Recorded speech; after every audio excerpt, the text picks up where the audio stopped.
सरकारले नबढाए आफै भाडा बढाउने यातायात व्यवसायीको चेतावनी। संसद भङ्ग गरेर चुनावमा जानुपर्छ अनि केपी शर्मा ओलीले हंगामा गर्ने ठाउँ नै रहँदैन, नेता माधव कुमार नेपाल। आफ्नै पार्टीभित्र मिलन विद्यु भेटाउन पुष्पकमल दाहाल प्रचण्डलाई निकै ठुलो सकस। एमसीसी अनुमोदनभित्रका दृश्य अदृश्य परिघटनाहरू यस्ता छन्।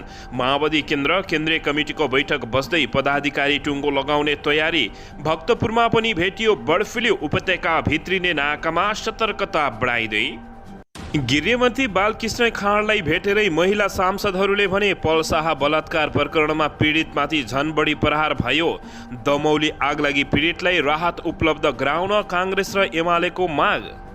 एमाले नेता भीम रावलको प्रश्न, एमसीसी बारे बोल्न नहुने, महाभियोग सिफारिस समितिमा सामेल हुने कस्तो पार्टी हो भन्दै आफ्नै पार्टी एमालेलाई नेता भीम रावलको प्रश्न।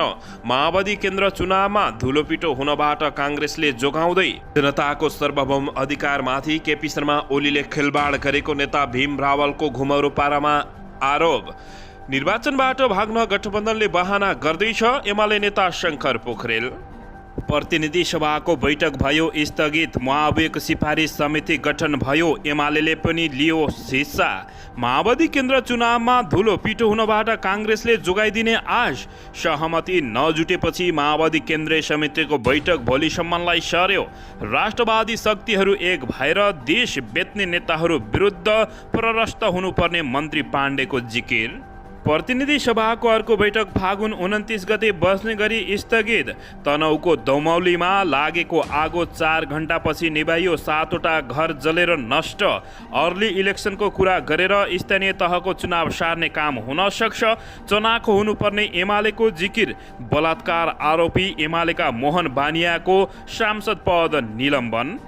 युक्रेन र रुसमा युद्धमा फँसेका नेपालीलाई श्रम मन्त्रालयको कल सेन्टरमा सम्पर्क गर्न आग्रह। राष्ट्रपति विद्यादेवी भण्डारीलाई भेट्न प्रधानमन्त्री शेरबहादुर देउवा र प्रधान सेनापति एकै समयमा शीतल निवासमा।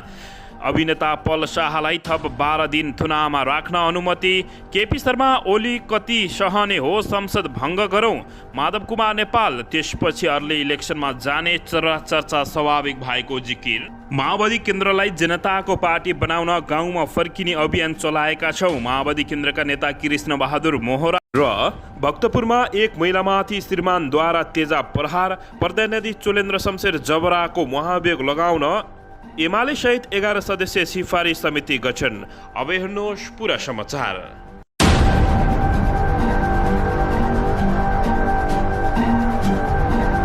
दर्शकबिन नमस्कार, तपाईहरू यति बेला नेपाली न्युज टिभी हेर्दै हुनुहुन्छ। दर्शकबिन यदि हाम्रो च्यानल नेपाली न्युज टिभीसँग अझै पनि सब्सक्राइब गरेर जोडिनु भएको छैन भने सब्सक्राइब गरी जोडिनुहोला। दर्शकबिन साथै साइडमै रहेको बेल आइकनलाई दबाउन पनि नभुल्नुहोला।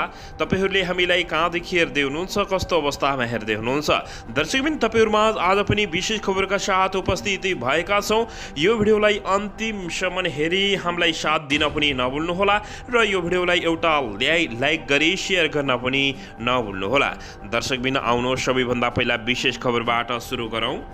दर्शकबिन सरकारले भाडा नबढाए आफै भाडा बढाउने यातायात व्यवसायीहरूले चेतावनी दिएका छन्। नेपाल यातायात व्यवसायी राष्ट्रिय महासङ्घले सार्वजनिक यातायातको भाडा आफैले बढाउने चेतावनी सरकारलाई दिएको छ।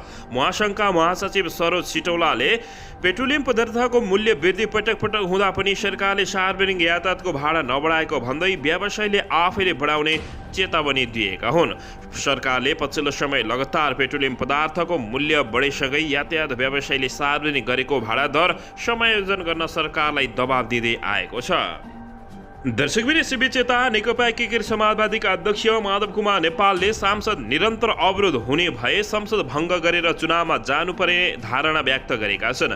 हिज बसेको प्रतिनिधि सभाको बैठकपछि सञ्चारकर्मीहरूलाई प्रतिक्रिया दिँदै उनले यस्तो बताएका हुन्। संसद चल्न नदिए सांसदलाई पङ्गु बनाएको भन्दै उनले एमाले अध्यक्ष केपी शर्मा ओलीको विटण्डलाई सामना गर्नका लागि संसद भङ्ग गर्नुपर्ने बताएका हुन्। संसद भङ्ग गरिदिए केपी शर्मा ओलीको हङ्गामा गर्ने ठाउँ नरहने उनले टिप्पणी गरेका छन्। दर्शकबिन यसैबीच यता भक्तपुरमा एक महिलामाथि आफ्नै श्रीमानले कुटपिट गरी तेजाब प्रहार गरेका छन्। भक्तपुर प्रहरी नायब उपरीक्षक राजु पाण्डेले दिएको जानकारी अनुसार भक्तपुर ददीकोटका 65 वर्षीय श्याम गुभाजुले कुटपिटपछि नाम नखुलेको केमिकल शरीरमा प्रहार गरी घाइते बनाएको जानकारी प्राप्त भएको छ। दर्शकबिन यसैबीच यता भने सुरक्षित स्थानतर्फ जाँदै गरेका एकै परिवारका 3 जनाको रुसी आक्रमणमा मृत्यु भएको छ। युक्रेनको इरपिनारमा रुसी बम आक्रमणमा परि कम्तीमा 3 जनाको मृत्यु भएको छ। न्युयोर्क टाइम्सको रिपोर्ट अनुसार यस बम विस्फोटमा एकै परिवारका 3 जनाको मृत्यु भएको जानकारी प्राप्त भएको छ। समाचारमा जनाइएका अनुसार रुसले एउटा भाँचिएको पुललाई निशाना बनाएको थियो जसलाई मानिसहरूले भाग्न प्रयोग गरिरहेका थिए। एउटा समूह खुल्ला सडकबाट दौडिरहेका थिए र युक्रेनी सैनिकहरूले उनीहरूलाई सुरक्षित स्थानमा पुग्न मद्दत गरिरहेका थिए। त्यसबीचमा आक्रमण भएको समाचारमा उल्लेख गरिएको छ। युक्रेनी राष्ट्रपति भ्लादिमिर जेलेन्स्कीका अनुसार राजधानी किएभको दक्षिणमा रहेको विमानस्थल रुसी बमबारीमा पूर्ण रूपमा ध्वस्त भएको छ। हालसम्म रुसले युक्रेनको राजधानी किएभको उत्तर र पूर्वी क्षेत्रका साथै युक्रेनको दक्षिण क्षेत्रलाई निशाना बनाइरहेको जानकारी प्राप्त भएको हो। दर्शकबिन यसैबीच यता उपत्यकाको भक्तपुरमा पनि बर्ड फ्लू भेटिएको छ। उपत्यका भित्रिने नाकामा यति बेला सतर्क बढाइएको छ। भक्तपुरमा पनि बर्ड फ्लू भेटिएको हो भने सूर्यविनायक नगरपालिका 10 मा अवस्थित 3 वटा पोल्ट्री फार्मका कुखुरामा बर्ड फ्लू भेटिएको हो। बर्ड फ्लू भेटेका कुखुरा फार्ममा पाइला एग्रिकल्चर फार्म, शिवरामको कौवाको शिखर पोल्ट्री फार्म र हरिकृष्ण कौवाको आजिमा पोल्ट्री फार्म रहेको जानकारी प्राप्त भएको छ। ती पोल्ट्री फार्मका कुखुरामा केन्द्रीय पशुपक्षी रोग अन्वेषण प्रयोगशाला त्रिप्रोसेलले बर्ड फ्लू भेटिएको पुष्टि गरेको हो भने प्रयोगशालाका अनुसार ती फार्ममा कुखुरामा HP1 को सब टाइपल F1 भाइरस देखा परेको जानकारी प्राप्त भएको छ। जिल्लामा बर्ड फ्लू भेटिएको पुष्टि भएसँगै जिल्ला प्रशासन कार्यालयमा बसेको सुरक्षा समितिको बैठकले बर्ड फ्लू भेटिएका फार्ममा पंक्षी र पशुपक्षीजन्य वस्तु नष्ट गर्ने निर्णय समेत गरेको बताएको हो। दर्शकबिन यसैबीच यता प्रमुख प्रतिपक्षी दल एमाले साङ्घीय सांसदमा जारी राखेको अवरोधलाई लिएर पार्टीभित्रैबाट प्रश्न उठाउँदै आएका नेता भीमबहादुर रावलले महाभियोग सिफारिस समितिमा सहभागी हुने निर्णयमाथि प्रश्न उठाएका छन्। सभामुख अग्निप्रसाद सापकोटाले आइतबार प्रतिनिधि सभाको बैठकबाट महाभियोग सिफारिस समिति गठन गरेको थियो। उक्त समितिमा एमाले अध्यक्ष उपाध्यक्ष विष्णु पौडेल, सांसदहरू लालबाबु पण्डेले, शिवमाया तुमा हाम्फे र कृष्णभक्त पोखरेलको नाम सभामुखको पठाएको थियो। सांसद अवरोध गरिरहेको बेला र सभामुखमाथि नै प्रश्न उठाएर 6 महिनादेखि सांसदका दुवै सदन अवरोध गर्ने नीति लिएको प्रति भीम रावलले प्रश्न उठाएका हुन्। उनले सामाजिक सञ्जाल ट्विटरमा लेखेका छन्, नेपाली जनताले देशव्यापी उठाएको र राजनीतिक दलमा सर्वाधिक बहस भएको राष्ट्रिय स्वाधीनतासँग सम्बन्धित MCG सम्झौताबारे सांसदमा बोल्न नहुने तर प्रधान न्यायाधीश चोलेन्द्र शमशेर जबरा विरुद्ध महाभियोग सिफारिस समिति गठनको संसदीय प्रक्रियामा सामेल हुने कस्तो नीति हो, कसरी बुझ्ने संसद अवरोध के भयो त यो नेता भीमबहादुर रावलले प्रश्न उठाएका छन्। केपी शर्मा ओलीको यो गलत कदम भएको समेत उनले ठोकुवा गरेका हुन्। बलात्कार मुद्दामा अनुसन्धानका लागि पक्राउ परेका अभिनेता पल शाह थप 12 दिन हिरासतमा रहने भएका छन्।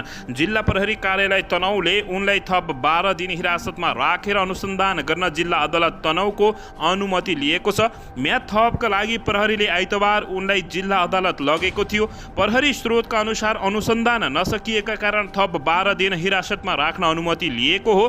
11 फागुनमा एक बालिकाले आफूमाथि बलात्कार भएको भन्दै उजुरी दिएपछि प्रहरीले उनको खोजी सुरु गरेको थियो।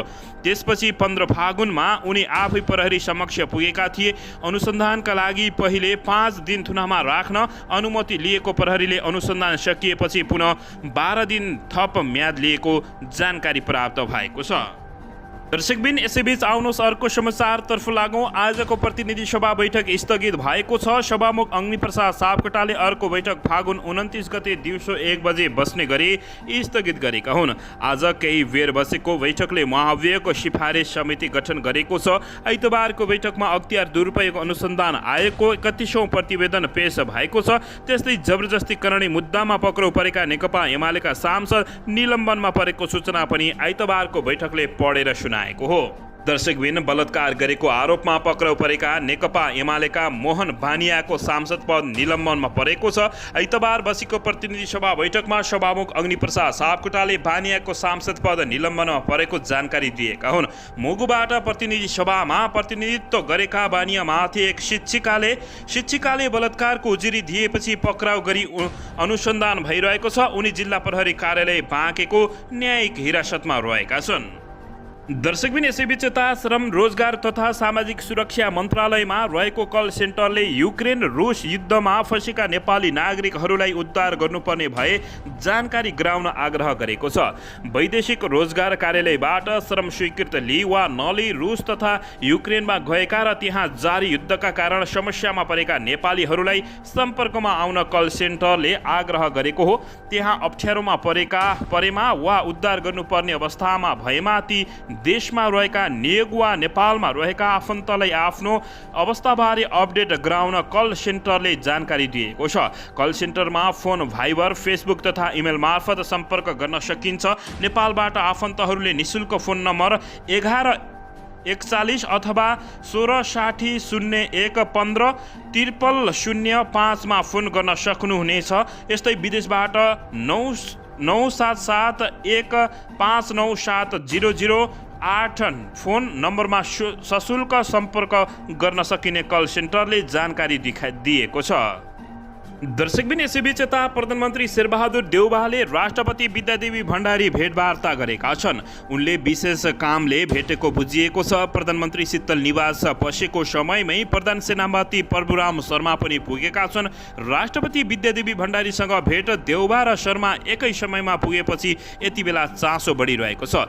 राष्ट्रपति विद्यादेवी भण्डारीलाई भेट्न प्रधानमन्त्री र प्रधान सेनापति एकै समयमा शीतल निवास पुगेको बताइएको छ। दर्शकबिन यसैबीच यता नेकपा एकीकृत समाजवादीका अध्यक्ष नेता माधव कुमार नेपालले संसद भङ्ग गरेर चुनावमा जान सकिने बताएपछि राजनीतिक वृत्तमा यति बेला चर्चा चलेको छ। आइतबार संसद भवनमा पत्रकारहरूसँग संक्षिप्त कुराकानी गर्दै केपी शर्मा ओलीले संसदमा कति सहने, अब चुनावमा जानुपर्ने उनले बताएका हुन्। एमाले संसद चल्न पनि नदिने, हामीले भत्ता खाइरहने, केपी शर्मा ओलीले कति सहने, अब सबै निर्वाचनमा जाउँ के माधव कुमार नेपालको भनाइरहेको छ। एमाले सांसद चल्नै नदिएकाले अब भङ्ग गर्नुको विकल्प नरहेको समेत उनले जानकारी दिएका छन्।